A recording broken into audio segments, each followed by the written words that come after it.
Dahulu kala ada seorang saudagar kaya yang memiliki 3 orang putri. Putri bungsu disebut kecantikan. Para suster tidak menyukainya karena dia adalah favorit semua orang.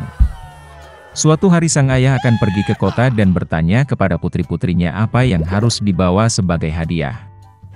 Para kakak perempuan meminta gaun dan perhiasan berharga, dan yang lebih muda meminta mawar merah, yang paling indah di dunia.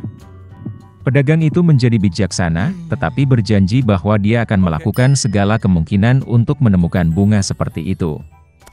Dan berangkat. Sang ayah dengan cepat menemukan hadiah untuk anak perempuannya yang tertua, tetapi untuk yang termuda dia tidak dapat menemukannya. Setiap mawar yang ditemui pedagang dalam perjalanannya lebih indah dari yang sebelumnya. Kemanapun dia melihat. Dan kemudian jalan membawanya ke hutan lebat. Di sana sangat gelap dan dingin. Tiba-tiba cahaya muncul di kejauhan. Mendekati, pedagang itu melihat sebuah kastil kuno yang besar, semuanya dari emas dan berlian.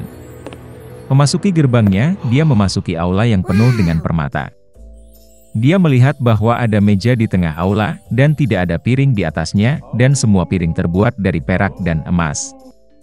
Tapi kastil itu kosong, tidak ada siapa-siapa. Pedagang itu mengira pemiliknya mungkin akan datang sebentar lagi. Dia menunggu 1, 2, 3 jam tidak ada yang muncul. Pedagang itu tidak bisa menahan diri dan duduk di meja. Setelah makan dari perut, orang tua itu berangkat. Mengemudi di sepanjang gang, pedagang itu melihat semak mawar dengan keindahan yang belum pernah terjadi sebelumnya, dan teringat permintaan putri bungsunya. Dia menyetir dan memetik mawar yang paling indah. Pada saat yang sama, kilat menyambar, guntur menyambar, terdengar suara gemuruh, dan bangkit, seolah-olah keluar dari tanah, di depan pedagang dan bukan binatang atau manusia, tetapi semacam monster, mengerikan dan berbulu. Terlalu marah pedagang itu memilih bunga favoritnya alih-alih berterima kasih kepada pemiliknya atas keramahannya. Orang tua itu sangat ketakutan, dan berkata bahwa dia akan melakukan apapun, selama dia tidak membunuhnya. Untuk pelanggaran seperti itu, binatang itu setuju untuk menikahi salah satu putrinya. Tapi hanya orang yang ingin datang sendiri, karena cintanya pada ayahnya. Dan jika tidak ada yang datang, maka pedagang itu mati. Orang tua itu berduka, dan memutuskan untuk pulang, untuk mengucapkan selamat tinggal kepada putrinya. Dia tidak ingin menyerahkan salah satu dari mereka untuk binatang buas. Aku naik kudaku dan pulang. Setelah bertemu dengan anak-anak, dia memberikan hadiah kepada semua orang, dan menceritakan tentang petualangannya. Para kakak perempuan menerkam yang lebih muda, kata mereka, itu salahnya, dia memesan bunga yang buruk, yang sekarang harus dibayar ayahnya dengan nyawanya. Kemana si cantik menjawab bahwa dia dengan senang hati akan pergi ke binatang buas itu, bukan ayahnya. Jadi, keesokan harinya, Beauty mulai berkembang. Kuda itu dengan cepat menemukan jalan kembali ke kastil. Memasuki aula, dia menemukan meja dengan anggur dan makanan lezat. Si cantik mengira binatang itu ingin memakannya, jadi dia memberinya makan. Segera setelah dia makan malam, terdengar suara gemuruh, dan monster yang mengerikan dan berbulu muncul, seolah-olah dari bawah tanah. Dan binatang itu berkata kepada kecantikan bahwa karena dia sendiri datang ke sini atas kemauannya sendiri, itu berarti dia memiliki hati yang baik. Dan monster itu juga akan baik padanya. Dan dengan kata-kata ini, binatang itu menghilang. Bangun di pagi hari, Beauty memutuskan untuk berjalan-jalan.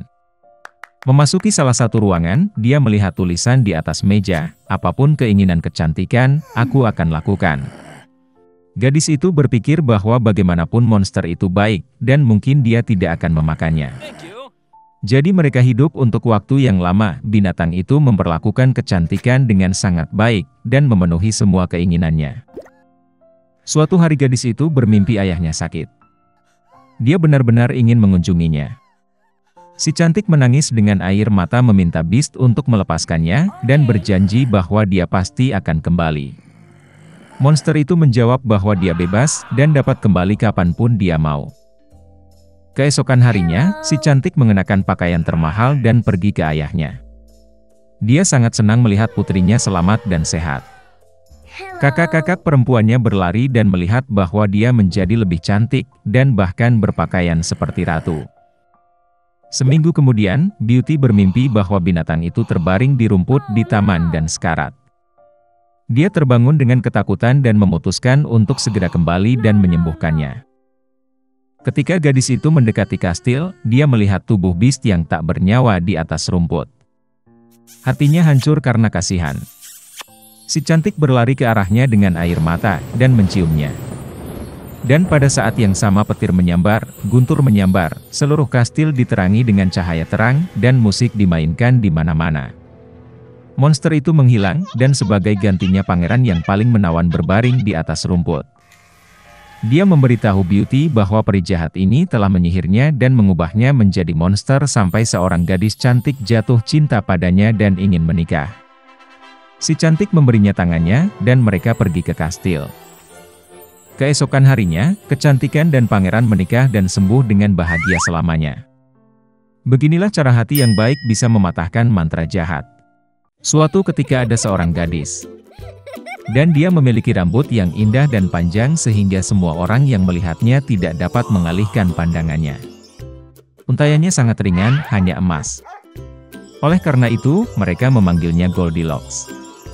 Untuk semua kecantikannya, dia adalah gadis kecil yang sangat nakal. Ibu selalu mengizinkannya berjalan-jalan di halaman, tetapi memerintahkannya untuk tidak pergi ke hutan di belakang rumah mereka. Goldilocks sangat tertarik untuk mengetahui apa yang ada di hutan itu. Jadi, sementara ibu tidak melihat, entah bagaimana dia meninggalkan rumah ke dalam hutan. Gadis itu berjalan lama di dalam hutan. Entah dia menemukan beri, lalu melihat bunga yang indah, lalu mendengarkan bagaimana burung berkicau.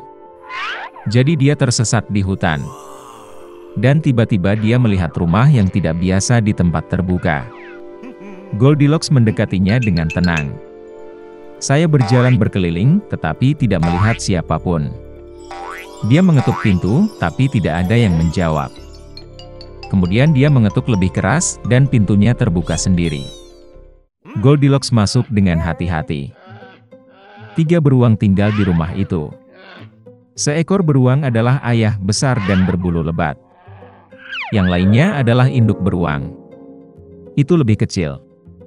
Yang ketiga adalah seekor beruang kecil.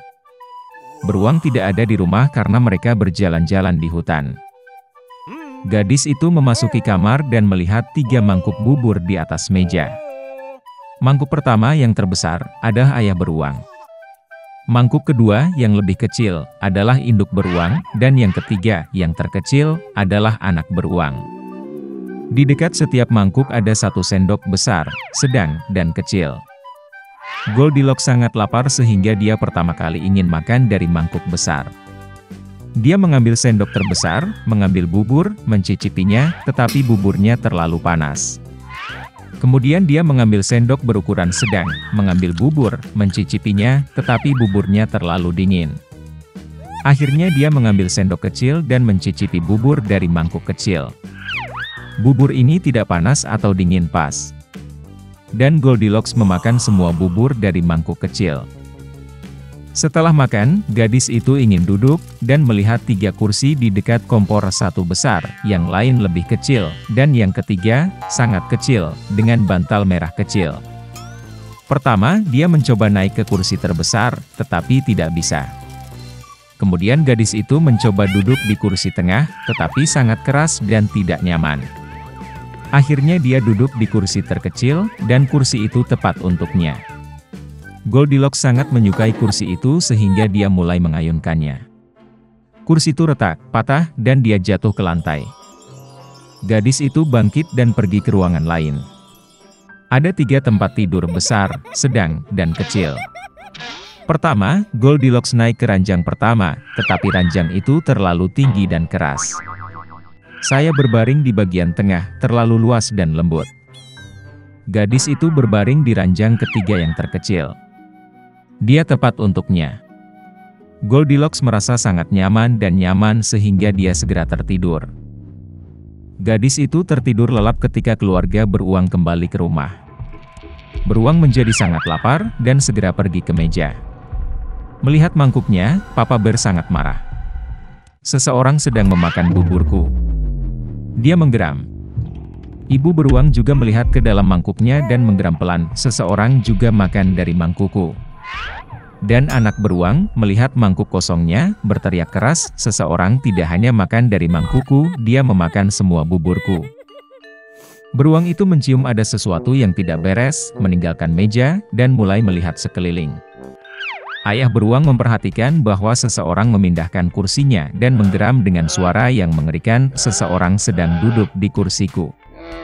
Ibu beruang melihat kursinya dan mengeluh, seseorang sedang duduk di kursiku dan memindahkannya dari tempatnya. Dan kemudian, beruang itu melihat kursinya yang rusak dan sekali lagi berteriak dengan keras, seseorang tidak hanya duduk di kursiku, tapi juga mematahkannya. Ketiga beruang itu dengan hati-hati masuk ke kamar tidur. Seseorang sedang berbaring di tempat tidurku dan meremasnya. Papa Bear meraung dengan suara yang mengerikan. Dan seseorang juga berbaring di tempat tidurku dan meremasnya, geram ibu beruang. Teddy Bear melihat ke tempat tidurnya dan berteriak lagi, seseorang sedang berbaring di tempat tidurku. Dan kemudian dia melihat gadis itu dan menjerit dengan suara pelan, dan masih tidur di dalam dia. Ayah dan ibu beruang pergi ke tempat tidur dan melihat bahwa seorang gadis kecil sedang tidur di sana. Goldilocks terbangun dari jeritan anak beruang, dan sangat ketakutan, ada 3 beruang di depannya. Dia langsung melompat keluar rumah, dan berlari kemanapun matanya memandang, tanpa melihat ke belakang. Gadis itu berlari sangat lama, dia sangat lelah, dan kemudian dia melihat ibunya, yang mencari putrinya yang hilang di hutan. Sejak itu, Goldilocks selalu mendengarkan ibunya, dan tidak melakukan apapun tanpa izinnya. Dia menjadi gadis yang sangat penurut, baik dan baik.